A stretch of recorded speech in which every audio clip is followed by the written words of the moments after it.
नमस्कार दोस्तों, target with PS Parihar channel में आपका स्वागत है। आइए शुरू करते हैं और देख लेते हैं कि आज के समाचार पत्रों में विद्यार्थी जीवन से संबंधित कौन-कौन सी सूचनाएं हैं। तो वीडियो को जल्दी से लाइक कर दें, शेयर कर दें और जिन छात्रों ने चैनल को अभी भी सब्सक्राइब न किया हो तो जल्दी से सब्सक्राइब कर लें ताकि आप लोगों को इसी प्रकार की ऑथेंटिक अपडेट से सबसे पहले मिलती रहे। चलिए शुरू करते हैं, बात कर लेते हैं सबसे पहले नए शिक्षा सेवा चयन आयोग की।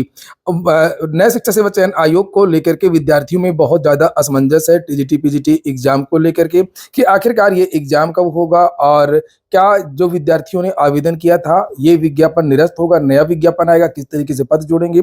उसी के संबंध में युवा मंच की तरफ से एक पत्र भेजा गया है प्रमुख सचिव को। प्रमुख सचिव, आपको पता होगा कि उच्च शिक्षा के जो प्रमुख सचिव हैं इन्हीं को चेयरमैन बनाया गया है, कार्यवाहक। यहाँ पर लिखा है, शिक्षा सेवा चयन आयोग को क्रियाशील कर टीजीटी पीजीटी विज्ञापन 2022 समेत अन्य लंबित भर्तियों की परीक्षा तिथियां घोषित करने, शिक्षकों के सभी रिक्त पदों को भरने के लिए कैलेंडर जारी करने और प्रस्तावित शिक्षक भर्ती नियमावली में उम्र सीमा निर्धारण समेत अन्य संशोधन छात्रों की राय मशविरा के बिना न करने जैसी मांगों के संबंध में आवश्यक कार्रवाई हेतु पत्र। यहाँ पर नीचे लिखा गया है कि शिक्षा सेवा चयन आयोग गठन में हुए विलंब से टीजीटी पीजीटी असिस्टेंट प्रोफेसर समेत अन्य भर्तियां सालों से लटकी हुई हैं। ऐसे में लाखों युवाओं के भविष्य से जुड़े इस अहम मुद्दे को प्राथमिकता के आधार पर हल किया जाना चाहिए और इसके लिए शिक्षा सेवा चयन आयोग में चुनाव आयोग की अनुमति लेकर के सभी अधिकारियों व कर्मचारियों की नियुक्ति तत्काल की जाए। टीजीटी पीजीटी असिस्टेंट प्रोफेसर आदि लंबित भर्तियों की परीक्षा तिथियों की घोषणा की जाए जिससे उक्त परीक्षाओं को आम चुनावों के बाद आयोजित कराया जा सके।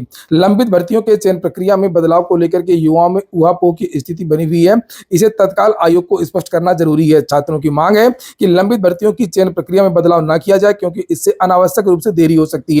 और इसी तरीके से यहाँ पर पदों जो भी रिक्त पद हैं, चाहे वो माध्यमिक के हों चाहे वो प्राथमिक के हों, इन पदों पर भी भर्ती करने की मांग की गई है। नीचे यहाँ पर जो नियमावली वायरल हुई थी उसके स्पष्टीकरण की मांग की गई है।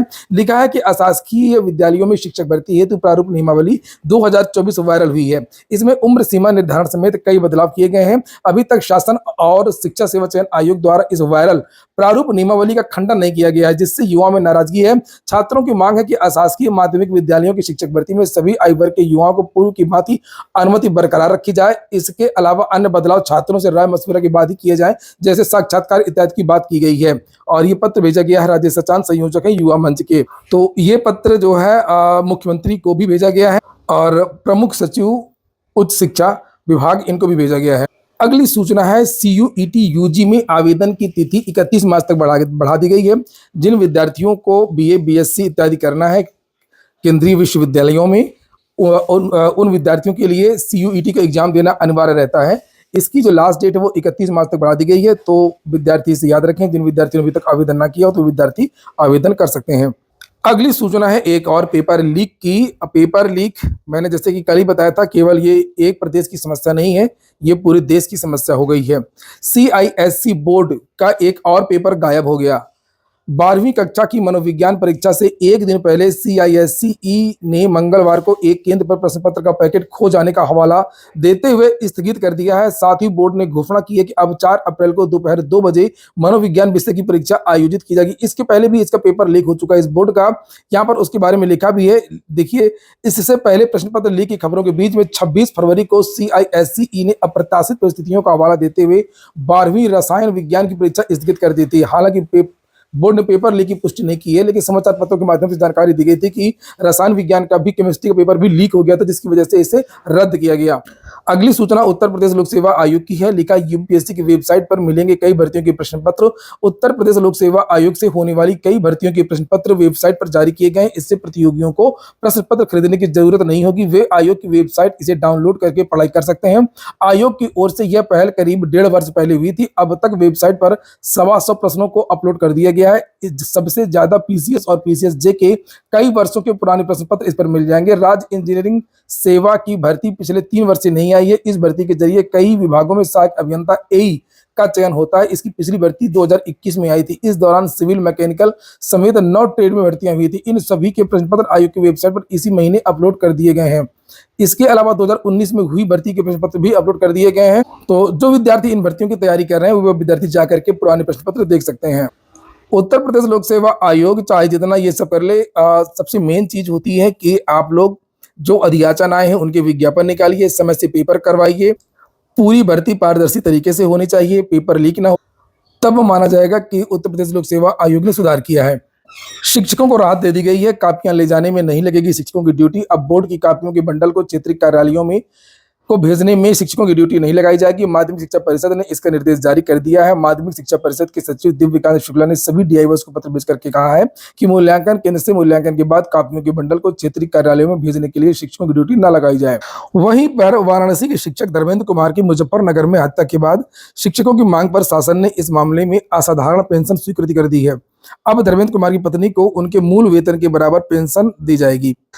जब तक इनका कार्यकाल था स्वर्गीय धर्मेंद्र कुमार जी का, और उसके बाद जब इनका कार्यकाल समाप्त हो जाएगा तो फिर सामान्य पेंशन दी जाएगी, लगभग आधा।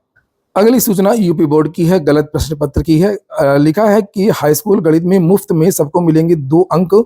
प्रश्न 17 के चारों विकल्प गलत निकले। यूपी बोर्ड की हाई स्कूल गणित की परीक्षा देने वाले लाखों छात्र छात्राओं को मुफ्त में 2 नंबर मिलने वाले हैं। 27 फरवरी को सुबह की पाली में आयोजित हाई स्कूल गणित की परीक्षा में पेपर सीरीज IA में प्रश्न संख्या 4 पाठ्यक्रम से बाहर का था। इसी प्रकार प्रश्न संख्या 17 के चारों विकल्प गलत थे। दोनों ही प्रश्न 1-1 नंबर के थे। लिहाजा बोर्ड ने इन पेपर सीरीज को हल करने वाले सभी परीक्षार्थियों को 2-2 अंक देने का निर्णय लिया है। और कब तक परिणाम आएगा इसके बारे में भी जानकारी दी है। यहाँ पर देखिए लिखा कि अप्रैल के अंत में परिणाम घोषित होने की उम्मीद है। यूपी बोर्ड की हाई स्कूल और इंटरमीडिएट परीक्षा का परिणाम अप्रैल के अंत तक घोषित करने की तैयारी है। वैसे तो शिक्षकों के मूल्यांकन बहिष्कार के कारण थोड़ी सी अड़चन आई है, लेकिन बोर्ड के अफसरों को उम्मीद है कि सब कुछ ठीक हो जाएगा और अप्रैल के अंत में बोर्ड का परिणाम जारी हो जाएगा। अगली सूचना रेलवे की नई भर्ती की है और RPF की जो वैकेंसी आई है उसी के बारे में है। ये लिखा है सब इंस्पेक्टर एवं कांस्टेबल के पदों पर मौके 4,660 पद हैं। आवेदन की जो लास्ट डेट है वो 14 मई है 2024। अलग अलग प्रकार के पद हैं, यानी कि इसमें इस सब इंस्पेक्टर का भी पद है, कांस्टेबल की भी पद है। तो आप लोग जो विशेष योग्यता वगैरह वो देख सकते हैं। इसकी वेबसाइट है indianrailways.gov.in। इस वेबसाइट पर जाकर के आप लोग विस्तृत नोटिफिकेशन देख सकते हैं और आवेदन भी कर सकते हैं। कोटा में नीट की तैयारी कर रहे उत्तर प्रदेश के छात्र ने जान दी। आज एक समाचार पत्र की ये न्यूज है और ये अक्सर आती रहती हैं इस तरीके की सूचनाएं, और इसी के क्रम में रोज कोटा की तरफ से एक विज्ञापन भी निकाला जा रहा है, मैं भी आपको दिखाऊंगा। नीट की तैयारी कर रहे यूपी के कन्नौज निवासी मोहम्मद उरूज 20 ने बीती रात अपने PG आवास के कमरे में फंदा लगा करके आत्महत्या कर ली। जनवरी से अब तक कोचिंग छात्र की आत्महत्या का यह 6वां मामला है। बीते 26 छात्रों ने आत्महत्या की है। पुलिस ने बताया कि उरूज के कमरे की छत का पंखा आत्महत्या रोधी उपकरण से लैस नहीं था। वह बीते 1.5 साल से एक कोचिंग संस्थान में मेडिकल के लिए तैयारी कर रहा था। वहीं पर कोटा स्टूडेंट्स वेलफेयर सोसाइटी रोज समाचार पत्रों के माध्यम से इस तरीके की का जो विज्ञापन है वो निकाल रही है और इनका ये दावा है कि ये साजिश है। और कोटा से भी ज़्यादा बहुत सारी जो आत्महत्याएं हैं वो भारत के प्रमुख शहरों में होती हैं, और जो टॉप 10 सिटी हैं उसमें कोटा नहीं है। यहाँ पर जैसे लिखा कि जो 10 लाख जिन शहरों की 10 लाख से ज़्यादा आबादी है, यहाँ पर देख सकते हैं इन्होंने बताया कि हमारा 45वां स्थान है कोटा का, ये देखिए। और बहुत सारे इन्होंने आंकड़े दिए हैं छात्रों की आत्महत्याओं के।